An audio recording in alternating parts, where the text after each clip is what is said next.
Time for an oil change? Head to Jiffy Lube. We've got you covered. We've also got you covered when it comes to oil changes, thanks to Pennzoil Synthetic Motor Oil, getting you back on the road in a jiffy. Jiffy Lube. Leave worry behind. Putting the madness in the madness. But I want someone to explain this to me. Well, they number 1 seed before they went 2-8 to drop all the way down. That's good. I think it's a disgrace. I think it's an embarrassment, and it's a humiliation. And that's not even getting to the alphabetical order of it. So we got that, and also this is as impressive as it gets. Nicholas Tiger Woods discussion starting up all over again. That is just lifting Tiger. He could win a major this year. It's the greatest second place finish ever at the Valspar Championship. Let's go around the horn. Look at Kalishaw right now. You can't control yourself that Tiger is in the show today. It's Around the Horn, the show of competitive banter. Here's Tony Reali. We'll get to him in a sec. But first, how was this decided to be the revamped edition of Selection Sunday? The only person who thinks alphabetical order is suspenseful is a 3-year-old. We'll get to that later, okay? Start with the bubble. There's committee chair Creighton AD Bruce Rasmussen. He said, did you play tournament caliber teams and how did you do against them? And he also said the games in November and December count the same as games in February and March. So considering that, you guys know how this works. You want somebody to be in the tournament, you got to take somebody out. So from USC to Oklahoma State to Notre Dame to Middle Tennessee State to St. Mary's, teams who want answers right now. And then, of course, Oklahoma, Arizona State, Syracuse, who are like, nah, no questions needed. Let's just move on. Bill, should basketball fans have a problem with who's in and who's out? Oh, one team they should have a huge problem with, Tony. You know what I'm going to say here? USC, I am still stunned they did not get in the tournament. 34 ranked RPI. It's the best RPI for a team that's never been in the tournament in NCAA tournament history. They got totally snubbed. Second place in the conference tournament. And then the RPI. Arizona State, meanwhile, 9th in the conference, knocked out of the conference tournament in the first round, lost 5 of the last 6 games. Arizona State gets in. The reason, two reasons for this. Number one, the committee's judging Arizona State and USC on games played in November and December when these teams were totally different teams than they are now. And number two, you can't tell me that the FBI probe didn't have something to do with it. That the 3 teams, Oklahoma State, USC, and Louisville, all 3 bubble teams involved in the FBI probe who's been linked to it, did not get in a tournament. You can't tell me the NCAA is thinking, I don't want this on our resume. I don't want people talking about this. Shame on the NCAA. All right, we got fire takes from Bill Plaschke here. We got to address it all. First off, though, Plaschke says the games in March, at the start of March, in February and January should matter more than November, December. That was one of the things committee chair said they don't take into consideration. Kalishaw, how about you? Yeah, I think Plaschke's right. The committee chairman's wrong. Teams don't look at it that way. Players don't look at it that way. November, December, you're putting your team together. Yeah, you're trying to get some wins, but you're trying to get ready for your conference schedule.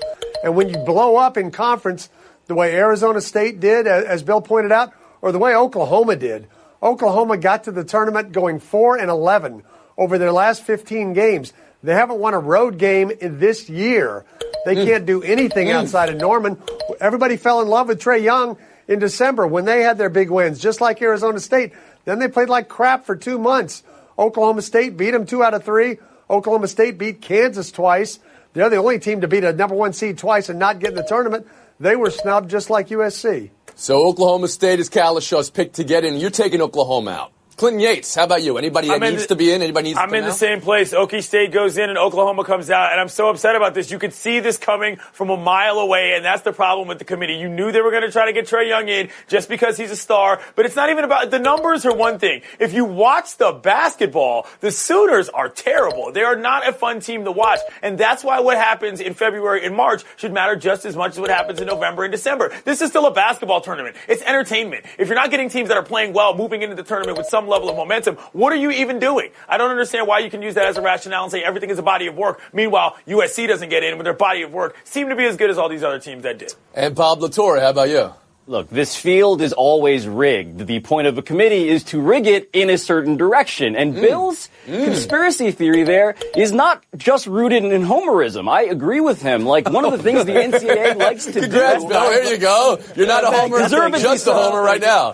One of the things the NCAA likes to do is reshape the world to avoid embarrassment. It is not shocking to me that they may punish teams that were involved in this FBI probe, whether it's USC or Louisville.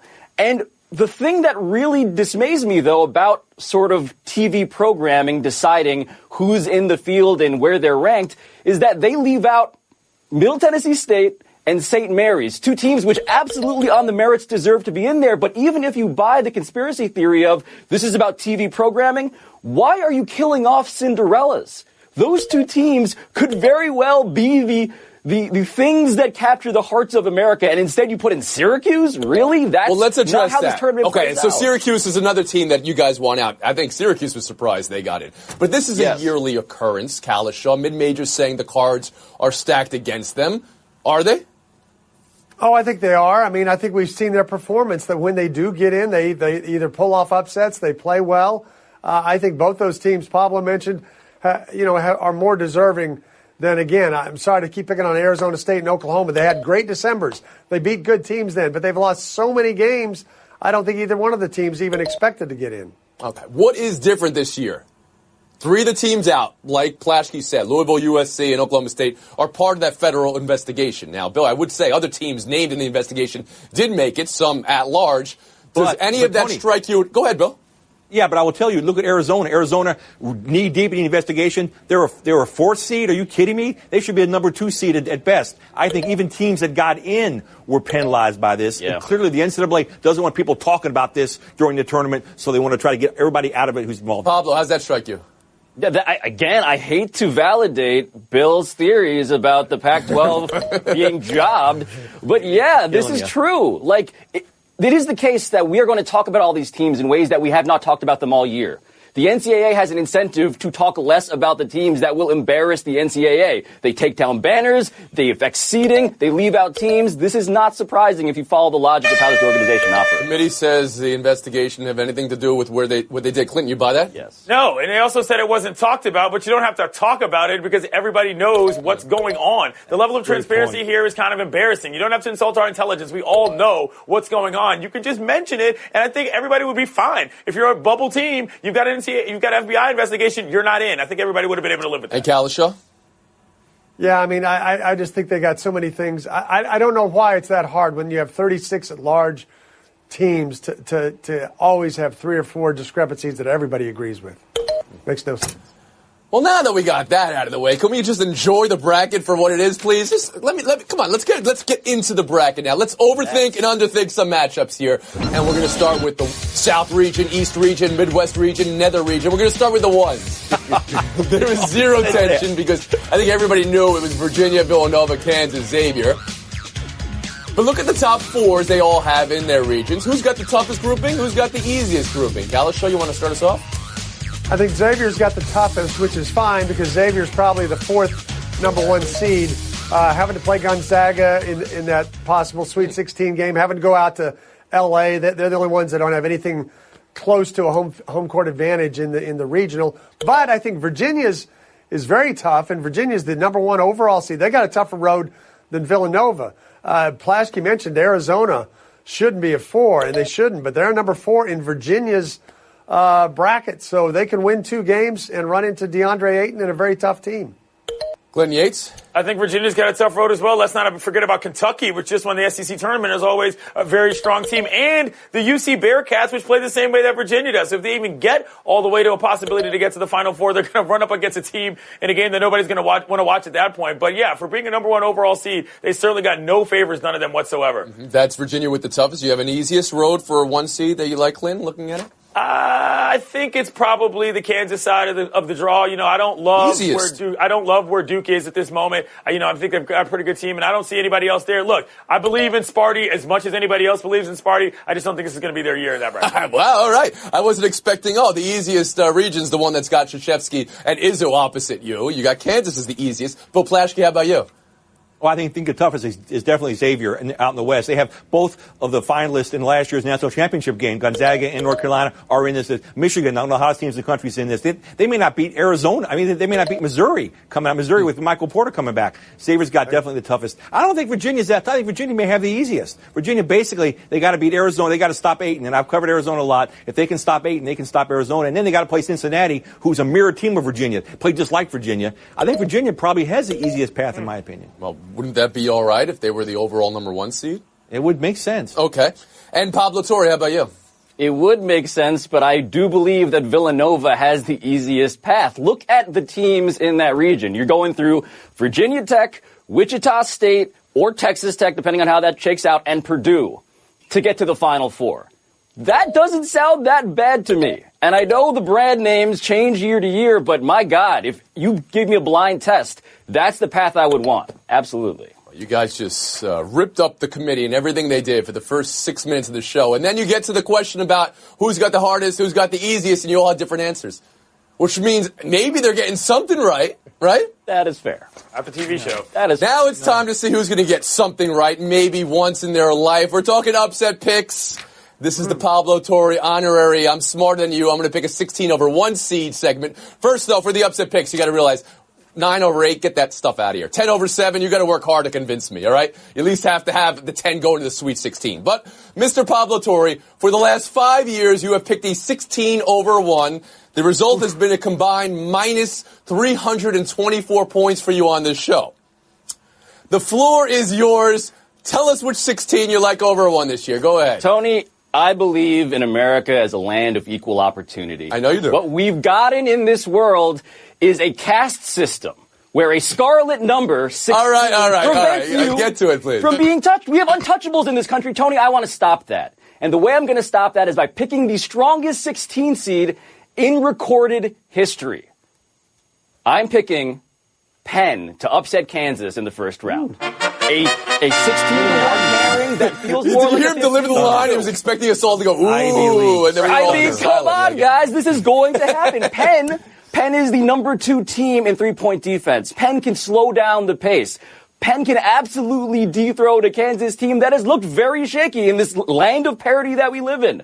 This is the year that statistics finally join me in making what should be real finally a reality. So Penn is the best 16 seed ever statistically. I didn't see that. It's that or 2006 Oral Roberts, but I'm going to go with Penn for the take. At least you did your research on that. I'll give some points Oral Roberts. to that. Reaction to Pablo 16 over 1 in one face. Bill, Kalisha, Clinton. Okay, fine. Does anybody else in a non-self-serving way see a double-digit seed winning in the first round? Go ahead, Flashkey. Yeah. Providence. Don't sleep on Providence. All seniors. They beat Xavier. They beat Villanova. They took Villanova to overtime in a championship game. They're going to beat North Carolina. They're going to get to the Elite Eight. Providence. So you've got 10, Providence. I said you got to work for it, but if you have them going to the Elite Eight, I'll allow it. How about you, Kalisha? I'm tired of this love affair with Plashka. I had Providence as well, so let me give you something different. I'm going to give you a 7 seed that's going to go to the Elite Eight. That's the Rhode Island Rams. Number 7 seed going to win 3 games, starting with Oklahoma. Lynn Yates, how about you? Sleeper I've got is Texas Tech going to the Final Four. When they beat Kansas on the road, people thought that they were going to beat them for the overall Big 12 title. All right. Wait. We've got a 3 as a sleeper? How do we roll on a 3? Does anybody, any of you have Texas Tech going to the Final Four, yes or no? They might. Hey. Taking the points off. A 3C can't be a 16. 3C can't be a sleeper. Pablo, another pick for the people out there. If you're not going to jump on Pablo's 16 over a 1, please go ahead. No, this is the pick you should focus on. They got a 10, a 7, and a 3. I gave you a 16. That's an upset. All right. Let's make a ruling on this. Should Pablo hit the 16 over 1, how many point bonus is Pablo Torre going to get? This is the 6th year he's done it. 16 times 5 is what? 132. 132? 100. That's I can get behind that. And should he be wrong, how many is he losing? I'm going big this year. I think it's going to be minus 600 if this is the 6th year he's done it. That's what I'm doing. All right, Pablo. The picks you make equal the views you take or the points you get. Taking a break right here. We'll get to the rest of the weekend in sports and buy or sell. State Farm, this is Bill. It finally got me, Bill. What's that, Rick? The Clark Street crater, the mother of all potholes. Oh. Yeah, year after rim-wrecking year, it's tormented the people of this town. They tried to fill it, but it always returns. It got me good. But you know, State Farm's got you too. You hear that? You ain't nothing! You trash talking a pothole? Yes. Yes, I am. Go with the one that's here to help life go right. State Farm. Talk to an agent today. Buy or sell. Tiger Woods, Tim Kalisha, hold on to your goatee. I had a panelist last week that said this would be the most impressive win of Tiger's career, this Valspar Open. And other people of your ilk called it the greatest moment in sports since whenever, if he were to win this Valspar Open. But he got second. What's undeniable is that just being on the course competing is the greatest thing that can happen for golf. The ratings certainly tell you that. So what are you buying from Tiger, one shot away from winning for the first time in 5 years, Bill Plaschke? You know, it was wonderful for a day. It was wonderful for a week, and I couldn't stop watching. I haven't watched golf on Sunday in years. I couldn't take my eyes off it. But you have to wonder what happens now. I think the whole Tiger narrative has to be based on you've seen injured baseball pitchers. They have great starts, then they don't recover, and they're injured again for the next 3 weeks. How is his recovery going to be? Will he be okay for Bay Hill? Let's wait and see. Let's pump the brakes a little bit. So you're hitting pause. You're pumping the brakes. Yes. Tim Kalish, I don't even think you have brakes in your car. Go ahead. No brakes here. I'm buying all of it. He's way ahead of where I thought he would be at any point this year. They had the graphic Saturday, 129 mile an hour club head speed, highest recorded on the tour this year. Nobody thought a guy coming off fusion surgery would do that. And when I'm at the Masters in 3 weeks, he'll be one of the top 5 contenders without any doubt. Ooh, Kalish going strong. And those new analytics with the swing speed, 129 miles per hour. Like my swing, very similar. This year. Clinton Yates, how about you? I'm buying it for this particular tournament, but I'm selling it for the long-term health of the PGA Tour. I think if a lot of casual golf fans are going to come back to this game and grow with the game as it goes forward, Tiger Woods can't be the only storyline you have. And at this moment, it appears that's the case, because I guarantee you that most of America can't name who actually won the tournament. Look at Kalish's face right now as you're saying it. What a wet blanket he thinks you are, Yates. For the first time, we're talking the Valspar Championship, and you're saying this is bad for golf? I'm saying the long-term health of this sport can't only be hinged on one Eldrick Woods, and it seems that every single time he walks onto a green, that's all anybody can pay attention to. He takes up all the airspace, which is good for him. He's overpraised? You think second place with Tiger for and close to winning for the first time in 5 years was overpraised? No, I don't think he's overpraised. I just think that overall, I want to see more golfers than Tiger Woods if I'm going to come to this game as a fan. Pablo Torre, how about you? Well, I buy that this is good for Valspar, which turns out to be a paint company. Who would have thought? But I look at Tim Kalisha, and I'm reminded of that scene in Peter Pan where everybody has to clap to bring Tinkerbell back to life. Like, Tiger Woods is the most unanimously heartwarming story in sports somehow. We've gotten to that point, and now everybody is rooting for him. And if the metaphysical goodwill doesn't steer Tiger to a top 5 Masters finish, it won't be for lack of trying. What are you saying here? You don't think Tiger is a feel-good story for you, Papa? I'm saying that he's a feel-good story, but it's just weird how everybody has suddenly agreed that he's now a feel-good story. Like, what has changed? He's now healthier? That's about it. He's still he's come back from fusion surgery, I think, is what a lot of people would say. And he deserves credit for that. What he's doing. Man, I thought it was overpraised that this would be the biggest thing in sports since Ali Frazier, as our friend Nick Wright said. But you guys are really some ants at a picnic. All right, Kalisha has Tiger top 5 favorite for the Masters. How about you, Plaschke? I'll be there next to Kalisha after Masters. I'm going because I think Tiger will have a top 5 finish. See why? I hope so, because otherwise I'm probably not going to watch it. Pablo Torre. Our industry is better when he is good, so I'll be gladly cheering and clapping along with Tim Kalisha. Well, that's a cop-out of an answer that our industry would be better. All right, we're moving on. Buy or sell, too. Odell Beckham video. Giants are looking into it. I saw one publication call it a brown cigarette in Beckham's head. ESPN has to confirm when or where the video was filmed. If it is, in fact, Italy, and that's the pizza Beckham is eating, I don't want to make a joke, but Marod. Pablo, this is your account. You're in New York. Beckham wants $20 million a year in his new contract. What to buy, what to sell? I think you have to buy Odell Beckham Jr. if you're the Giants. You can't keep hearkening back to this fake golden age when Lawrence Taylor was the paragon of good behavior. I mean, OBJ has not been arrested, hasn't tested positive for drugs. He clearly needs better friends. That is clear.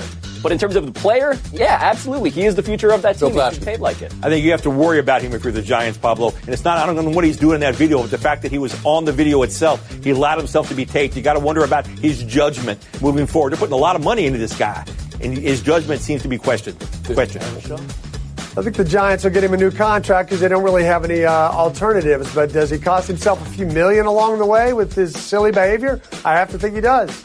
And Clinton Yates, would you call this silly behavior, what we just saw? Absolutely. He was on a Nike tour, and Nike's the one who's giving him a lot of money as well. When the football money runs out, you're going to need sponsors, and if you've got an image like that, it's going to be a lot harder to say that you're a marketable person. You think those 8 seconds of video enough for sponsors to run out? I think if I'm signing his checks, I've got to think twice about whether or not that guy's going to represent what I want my company to be. Well, when the Around the Horn money runs out for Clinton Yates and Pablo Torre, because, you get paid by the point here, you'll come back to us. No, nothing for you, Pablo. You've been muted. Plaschke Kalishaw, Showdown Net.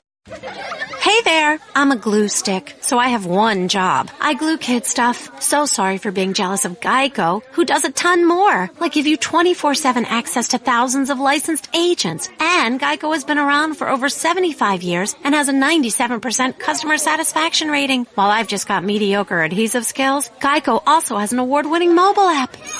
Uh-oh, arts and crafts time. No eating the glue stick, Miss Lydia! Geico. Expect great savings and a whole lot more. Plaschke Kalishaw Showdown. Richard Sherman is a Niner because of vengeance, he says. Tim, is that the way to pick a team? Absolutely. I mean, he had a contract with Seattle. They cut him. We get mad at players for being robotic. Here's a guy who shows some emotion. I'm going to go play with our rivals. This is not exactly vengeance. I think the Seahawks are probably happy he signed with the 49ers. He's turning 30 years old. He's had 2 Achilles tendon surgeries, only had 6 picks in the last 2 years. No, they're glad he's gone. We want players to be honest in their answers. We want players to say something like that. And we don't need fans burning a guy's jersey if he was cut from a team. Move on. LeBron pass. Lonzo clank. But the Cavaliers lost and the Lakers won the game. Bill Plaschke, I see you here before me. What was your takeaway from last night?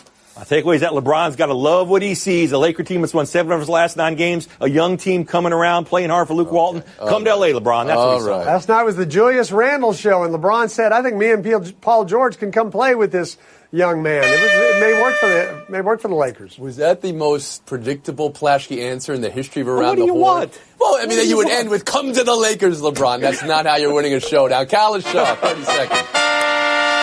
I've been watching tournament selection shows since I was in college, and I believe there were 32 teams in the tournament.